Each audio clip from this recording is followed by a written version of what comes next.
common sense. The Common Sense Podcast with Semi Bird. Welcome, everybody. This is a special episode of Common Sense with Semi Bird, candidate for Washington State Governor. Clearly, you can see we're not in our campaign studio. We're actually at our headquarters, our campaign headquarters studio, and we're satellite, we're remote, and this is exciting. I have an exciting special guest with us, Pastor Heath Rainwater.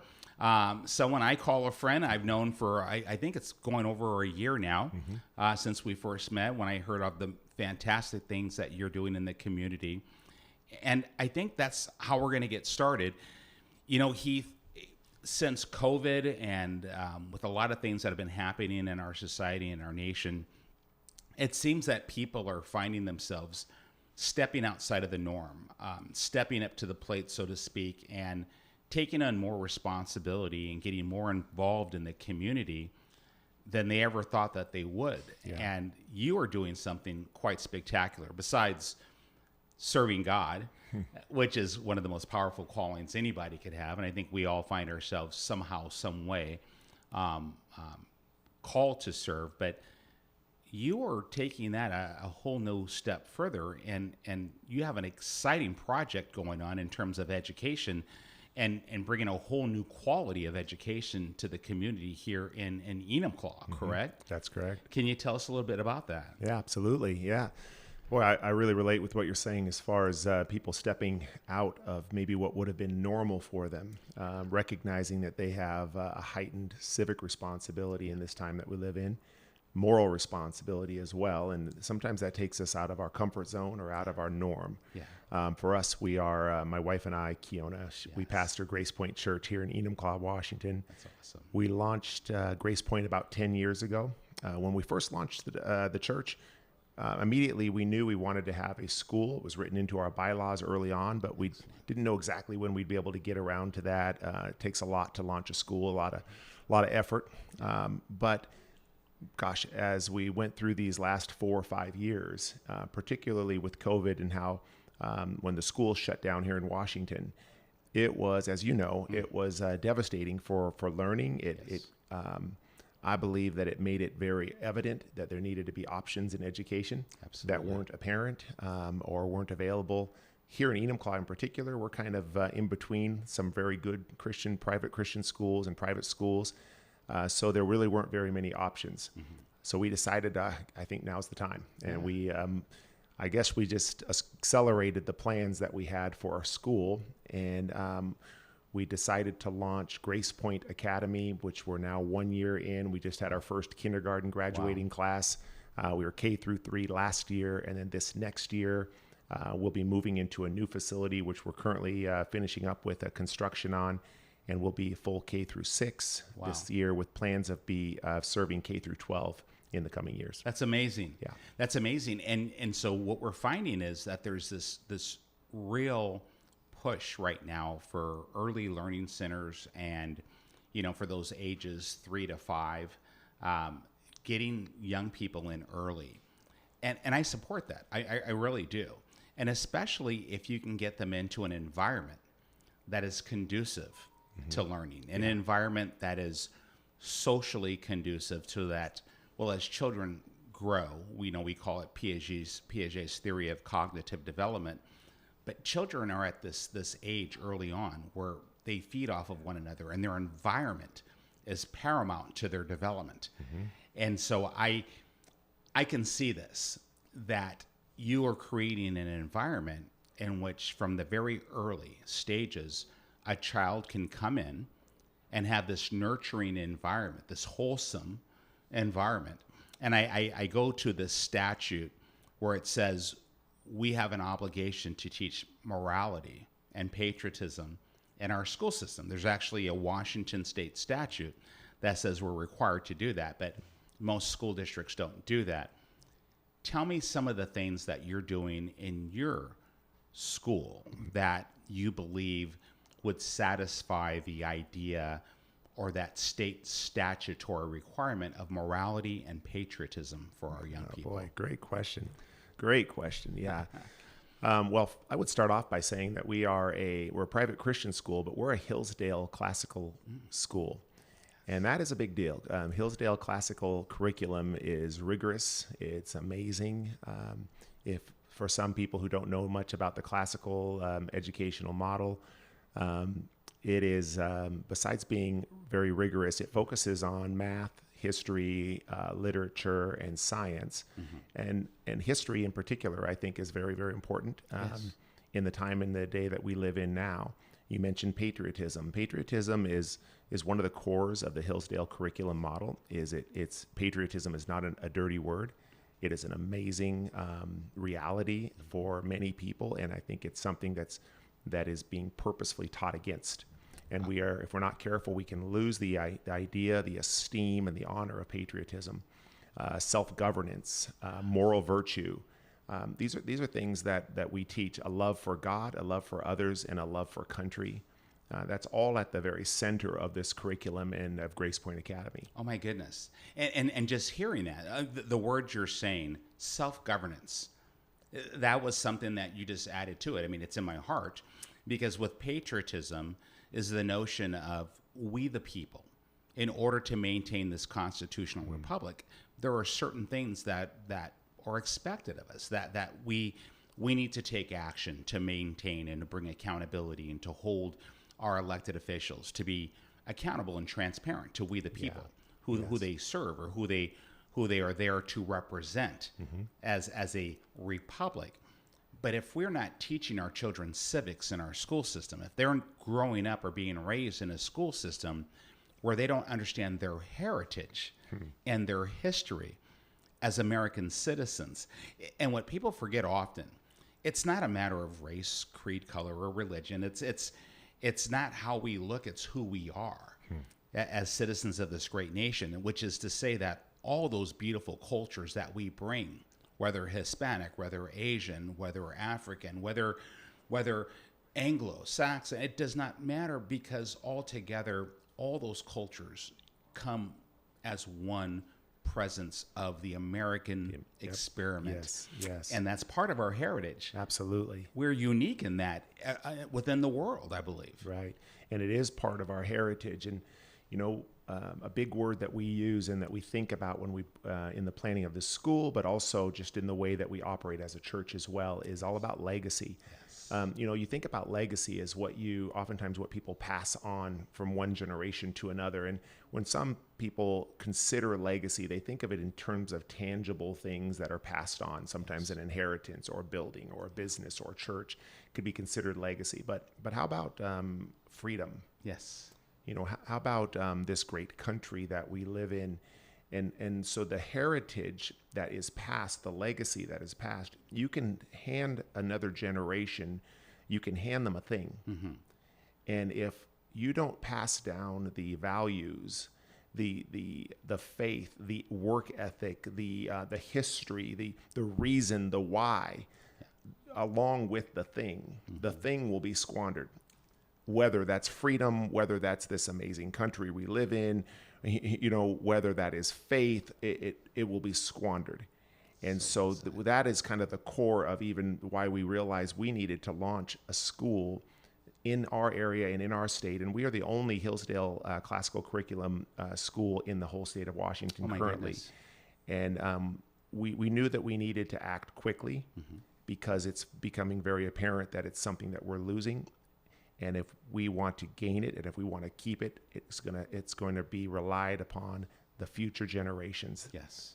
To hold it, to fight for it, to contend for it, and to continue it. Oh, beautifully said. And we're seeing that right now. And I love how you drew that comparison, or that delineation, if you will, to say that things that are tangible and those things that are just as important, if not more important, which is to understand the why. Yeah.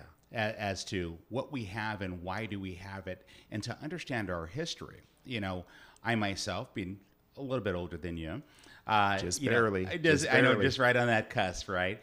But I often share with some of my followers, my supporters, my friends, being born without civil rights, it's nothing that I see as a crutch or something that holds me back, but it's it's a baseline or a benchmark, an understanding of what was.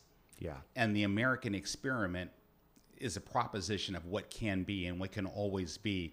You understand your history. You understand the legacy of what was handed over. And I would say the legacy of civil rights. I would say the legacy of abolition, the legacy of women's rights, all of those things that we have overcome as a society, as an American society, is part of that legacy you speak of. Because if you do not understand it and we do not talk about it, so soon we forget the struggles of so many for so long to navigate and overcome adversity, that we find ourselves in the lap of privilege, where so much is so readily available, and we have never experienced the struggles that so many endured, so that we have the freedoms and the liberties that we can enjoy today. Gosh. And that's what I love hearing in your voice and in those words, that legacy. It's not just the tangible things that you give to the next generation, but the understanding of why it is important and how we came to it. Yes. And why it is so important to maintain it, and why self-governance, as you say, it's our duty as citizens to stay active, to stay engaged, to find a way to give of ourselves to ensure that next legacy for future generations. Yeah. You know, when we started Grace Point, there was something that I felt like, you know, God had really impressed upon our heart even before we launched. And it was, we had this idea and this dream that we wanted to see our city changed. Enumclaw, I'm just going to say it, Enumclaw is God's hometown. I mean, Enumclaw is, if there's a favorite town of God's, it's Enumclaw, Washington, nestled right in between. We're right in King County, but we're right at the very border of King County and Pierce County.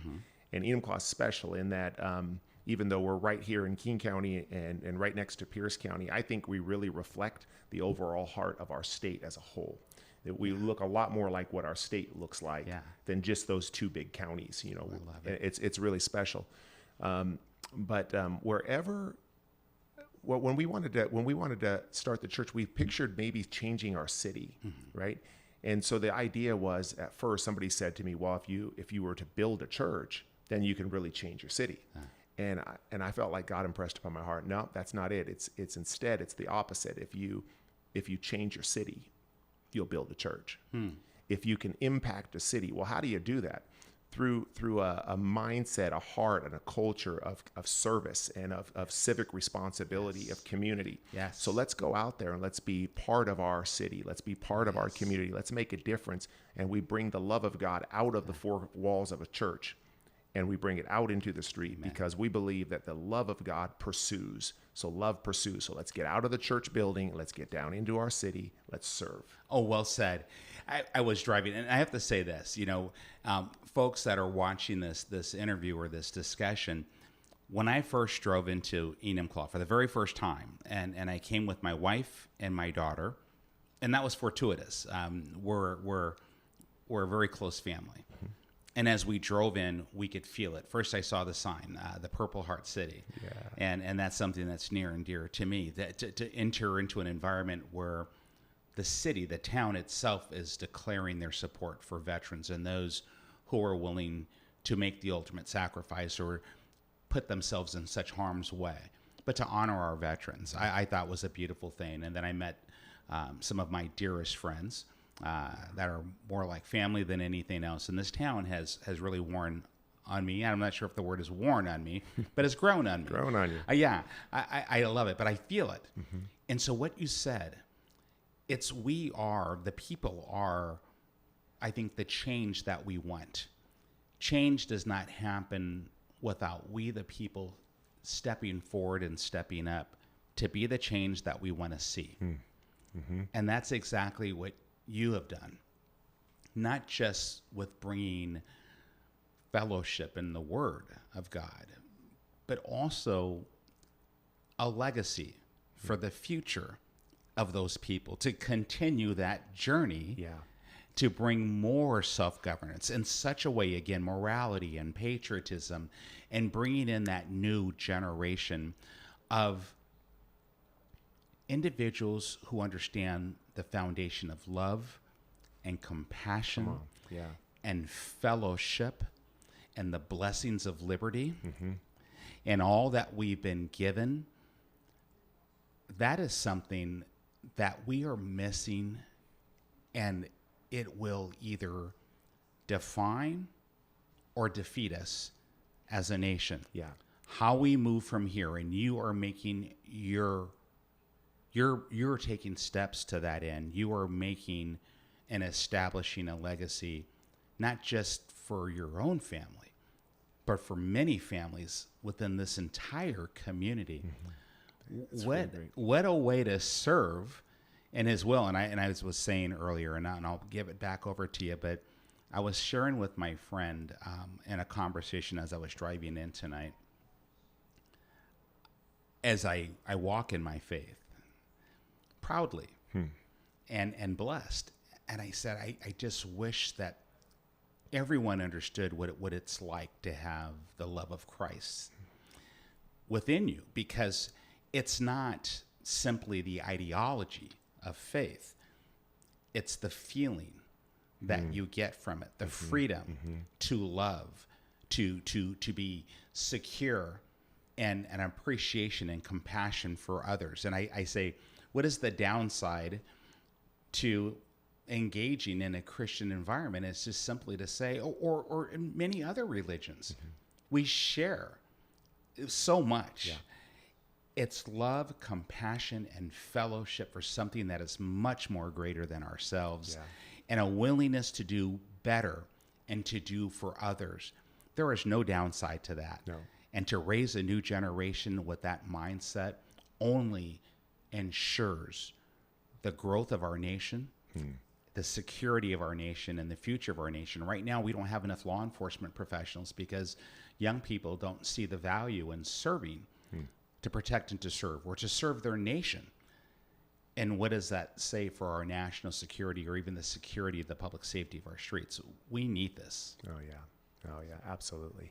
Well said. No, thank you, brother. Well said. I'd like to ask you, you went through the mandates, and you spoke to it earlier, the shutdowns, you know, when Jay Inslee and his edicts, he declared a state of emergency and went above and beyond what was expected or the norm, and imposed mandates, vaccinations within organizations, but the masking of children.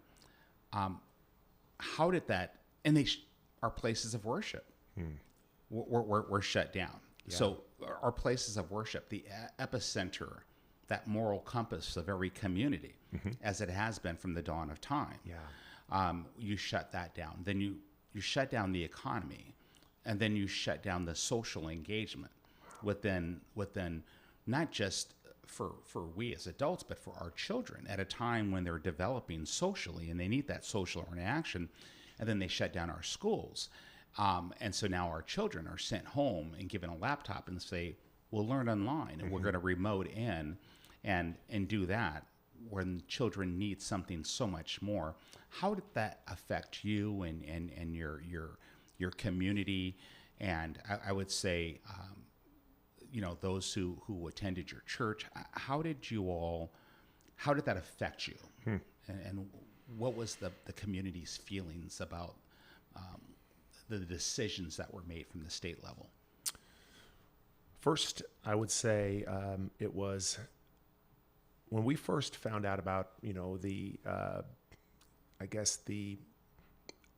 COVID virus and the breakout, trying to deal with it and understand what was going on. We were just like everyone else, trying to figure out what's going on, trying to be as responsible as we could. We were immediately kicked out of the school that we were renting at the time. We were renting a school, and our church had been in there for about 6 years. And we were kicked out of that, so we had to figure out what we were going to do. We, like everyone else, we were kind of forced to go online. We had a small church building. We were forced to go online for just a couple of months. But right away, I'm the type of person that I feel like God gave us a mission, that He's given me a mission, He's given our church a mission, that we have a mandate to preach the gospel, to bring the love of God out to our community, our city, to engage people with the message of Jesus Christ, to see lives changed, to see people baptized, receiving Christ as their Lord and Savior. And that doesn't change just because a virus comes out. It doesn't change. There's never a time where God says, okay, take some time off. Never. Being responsible was kind of where we were trying to figure out, well, how do we do this? And immediately what came to mind for me when this mandate came out, it was basically supposed to be a 2-week mandate, which ended up going longer and longer and longer. And it reminded me of a mandate that came out in the book of Daniel, where Daniel is subjected to a mandate that the king put out. And the king puts out this mandate, and it was the reason this mandate came out was because there was a bunch of people that didn't like Daniel, and they didn't like the favor that he had, and so they thought, what's a way of trapping him? Well, let's do this. Let's see if the king will sign off on making a mandate that no one can pray to anybody. If they're going to pray, they have to pray only to the king for just 30 days. A 30-day mandate where all prayer in this kingdom must cease unless it's going to be directed to the king himself. Daniel, being an official here in this kingdom, he hears the mandate, and it says he immediately went home and did as he normally did, and he prayed. He opened up the doors of his house, the windows of his house, and he prayed so everyone can see him. He didn't hide. He didn't do something new. He did what he normally did, which was he put his faith and his obligation, responsibility, and passion for God before anything else. And he did not care that he was breaking a mandate, because he was following the mandate that was put on him by God. That's right. We did the same thing. Wow. As a church, we decided that we were still the church. We were going to continue to be the church. We're still going to engage people. We're going to still reach for the lost. We're still going to love the hurting. We're still going to preach the gospel. And as the mandates went on and the restrictions went on and then got a little bit more egregious, we decided at some point that we were going to do the best we could to let people make choices for themselves, but we were going to get back to meeting. We were going to get back to meeting in person. We were going to get back to doing everything the way that we were doing it before, and give people the choice of whether or not they wanted to come, stay home, wear a mask, wear no mask, but whatever they wanted to do, we weren't going to make them and put anything else on them, but we were going to get back to it. And just like Daniel, we just decided. There was actually one time that Governor Jay Inslee issued out some sort of a mandate that we were not going to be allowed to sing and worship and chant, I guess. And besides just the fact that he had already limited the number of people that could gather and really stopping what would be normal worship and calling the churches non-essential, that bothered someone like me. For me, not only is the church essential, it's been essential from the beginning of time. It will always be the most essential institution in our land. And so to call the church non-essential and put restrictions on us while leaving other businesses and entities able to operate, that offended someone like me. It just offended me, our church, our people. So we're like, at this point, we're no longer listening to any of this craziness. We're going to go on and do what God has told us to do, and we'll suffer the consequences if there are any. A higher calling. Absolutely. A higher calling. And it's interesting how you can see that comparison from what we would say, how Scripture defines the laws of man, and how the laws of man defines the laws of man. And even within how the laws of man defines the laws of man, Jay Inslee's mandates fell outside of those laws. Absolutely. And in fact, a mandate not being a law was unconstitutional. It was a violation of Article 1, Section 1, which is to say that government's primary responsibility is to protect and to maintain the individual rights of citizens, not to remove them, not to take them away. Right. And so it's ironic how following the will of God and following the Constitution of the United States of America and Washington State was on the same track in a sense. That to say what is essential and non-essential, who gives the power to an individual to say that this business is essential, but this business is not essential, and how we found so many big businesses were deemed essential and so many small businesses were deemed not essential.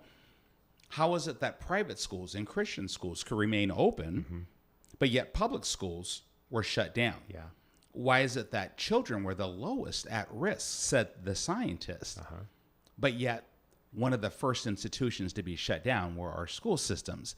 And so many things did not make sense. And we go back to that phrase self-governance, to where we say, at what point in time do we have a societal obligation, not just for us who believe as we do, a spiritual obligation, because for us it's a no-brainer. We know the highest power, and we serve willingly. But for those who may not share in that, certainly we can understand the Constitution and the rules, the supreme laws of the land provide protection for our citizens. And it's important that we do not lose track of that. And it is self-governance, us, we the people, standing strong, standing together, standing united for what we know to be is right. And in this case, it wasn't simply a matter of our spiritual basis. It was our right and righteous basis based off of the Constitution, in addition to how we felt spiritually about this. Right. And as it would turn out, well, we were correct. Yeah, it was wrong, and it was deemed to be an exceptional overstep of government. Yeah.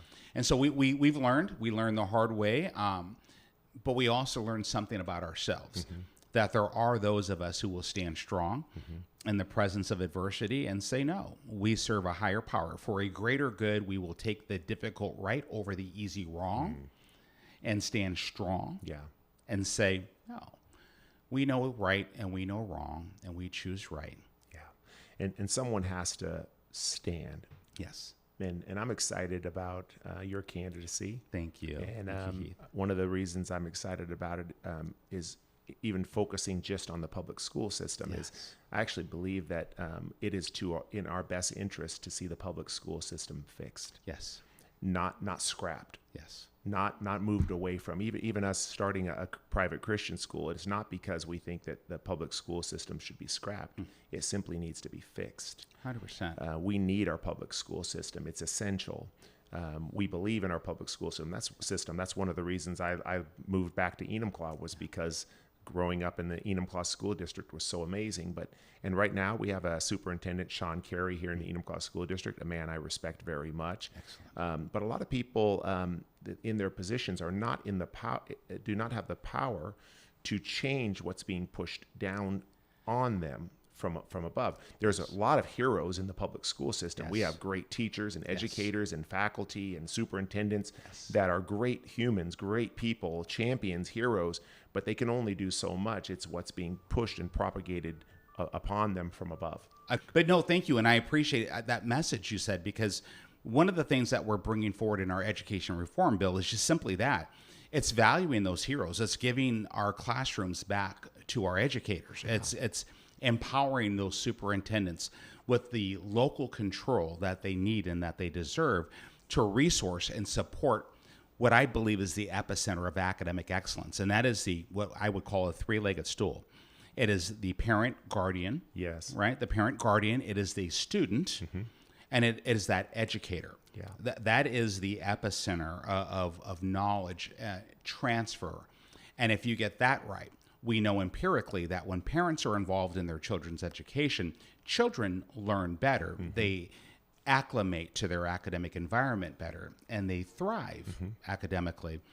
And then when teachers are resourced and given the anonymity or the support that they need to do their job, they will do it passionately. They will focus on the fundamentals of academics, English, language arts, mathematics, and science. Right. And then when we understand that every child learns differently. Yeah.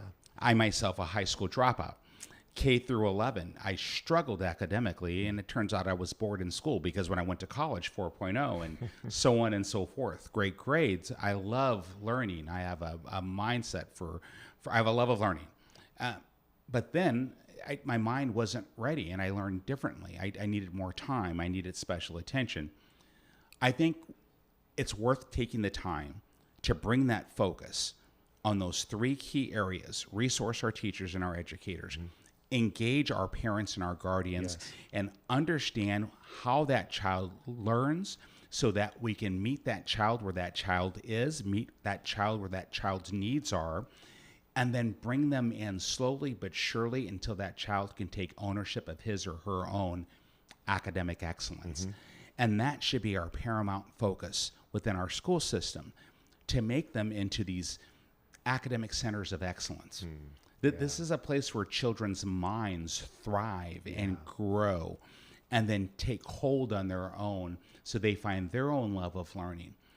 And not to bring extraordinary or extracurricular agendas into the picture that we often do. We should be leaving politics out, all these different agendas out, and making the focus purely and simply on education and the fundamentals thereof. Not sure when that got so difficult and so confusing. It shouldn't have been. It shouldn't have been. It shouldn't have been. So we need to give that back, and that's one of the things we're going to bring in our education reform bill. Is we're going to give the resources and the support, so those teachers have back their classrooms, those superintendents have the support that they need, and we're going to bring the resources for that. Education has been underfunded, but overfunded at the same time. And what I mean by this is it's 40% of the state budget. So billions of dollars are being spent, but academically we're failing our students. Right. We're below 50% when you average out English, language arts, mathematics, and science, and we're graduating them at an 83% rate and at an exorbitant cost. So we're not getting the returns of an investment. Like any other organization, it's how things are being ran. And as you alluded to, when you bring down or force down upon the professionals who know how to educate a child, and you bring down your own agendas and your own curriculum and your own demands, instead of letting them have the autonomy that they need to execute on what they are specialist in, then we stifle them. Then we restrict them. And so, no, we're going to open this up so that they can thrive, and so our children can thrive and grow. And so I'm excited at what we can do. In the meantime, I'm excited to see how your school continues to flourish and grow. I just see that happening. Well, I appreciate that. I mean, we're excited for the school, but just really we're excited for what the school's bringing to our community and what it's bringing to families, and the feedback has just been tremendous. So that's really exciting. I'll tell you that I love also that you mentioned in your 3 pillars. You mentioned about the parent involvement in the partnership with parents, 100%. As parents being the primary stakeholders in their children's education and lives. Exactly. And they should be positioned as such, and that voice of parents being really slowly taken away from them, and them being pushed out of the decisions and big decisions in their kids' lives, not only academically, but also, with healthcare and so many other areas. That's a whole nother thing we could get into. I also really, really appreciate how you're mentioning about the funding for education, and how there is a lot of funding. And it reminds me, when you can't just throw money at a problem and think that if you throw more and more money, when the way that you're going about the solution is flawed. That's it. You're just so often I think that people got used to anytime you raised money for schools, everyone was like, oh, okay, yeah, let's pass. And so you could just get all this money without much accountability. And the results we were failed. The results were failing. When you look at our test scores here in Washington State, I think they're dismal. They are. They're really, really dismal. And that's something that when you look at some of the private schools and some of the private Christian schools, and Grace Point Academy, for instance, his test scores are tremendous, and that's one of the strengths. Well, it can be done, and it can be done well. When you look at funding for homelessness in the state of Washington, we're following the roadmap of some other big cities and big states that haven't figured it out. And they keep thinking that if they throw more money at it and come up with these cockamamie ideas, that it'll fix the problem, but it's actually growing the problem. That's exactly it. So we create these industrial complexes that these nonprofits that are profiting from mismanagement. Into education, as you said, we already have the methodology. We already have the models that are in place. So to say that you can have a private school here that are not only teaching advanced curricula, and scoring so much higher than a public education system that is not teaching advanced curricula, that is below average scoring. But yet this school is graduating at a high rate, and public schools are still graduating them at a high rate. No, we're not getting the return on investment. And so to continue to throw good money after a bad management idea. It's something that we're simply not going to do. Right. And 100%, we need our parents more involved, not less involved. And we're going to continue to do that. We just passed a Parents' Rights Bill through initiative in Washington State. We're able to bring back police pursuit through an initiative in Washington State. Through another initiative, we were able to bring back or bring into play a law that says we're not going to have an income tax in Washington State at any level. And that's imperative. But this is all done through self-governance, as we were talking about, where citizens have gotten to a point that they've had enough, that they were fed up, and they said, no more. We will sign what we need to sign because what we're signing makes sense to save our communities. And when it comes to education and our children and our grandchildren and their future, this is nothing to play around with anymore. And parents, regardless of whether you're a Republican, a Democrat, or an independent, this is something that should not be political. It should be all 100% about the student. Yeah. And that's exactly what we're bringing in. We are bringing in solutions with actions that focuses on raising our students up to a higher level of academic excellence so that Washington State our schools become those centers of academic excellence. That's something we can all be proud of. And that is something that our taxpayers can be assured of, that the taxpayer dollars that they are spending year after year after year are going to a very good cause, our children, and they are being spent wisely and transparently. Yeah. So again, good things are happening in Washington State. Yeah. And coming up, we have our primary election. It's going to be August 6th. Ballots are going to be dropping, I think, the 17th. And so coming up in a week, people are going to start receiving their ballots in the mail. And I'm going to encourage everyone to pay attention to that, because it's not about politics anymore. It really isn't. Folks, we're talking about people. And Heath and I were talking about our children and the future of our children and what we can do, what a pastor and his family can do when they care enough for a community that loves them and they love their community, what they can do not just for their family but for the children of the community. There is nothing that we cannot accomplish in Washington State if we're willing to stand strong together, if we're willing to stand strong on principle. That is something that can't be bought. It's something that simply cannot be bullied or influenced or manipulated. This is we the people exercising self-governance, valuing the blessings of our liberty, and doing what must be done to preserve our constitutional republic. So I'm looking forward to you guys tuning in for our next episode of Common Sense with Semi Bird, candidate for Washington State Governor Heath Rainwater. Thank you, brother, for your time today. I'm excited for all the great things you're going to continue to bring to the community. And I'm going to say for the state of Washington, because I see great things in this young gentleman's future. God bless you all. And thank you for tuning in. Until next time, Washington.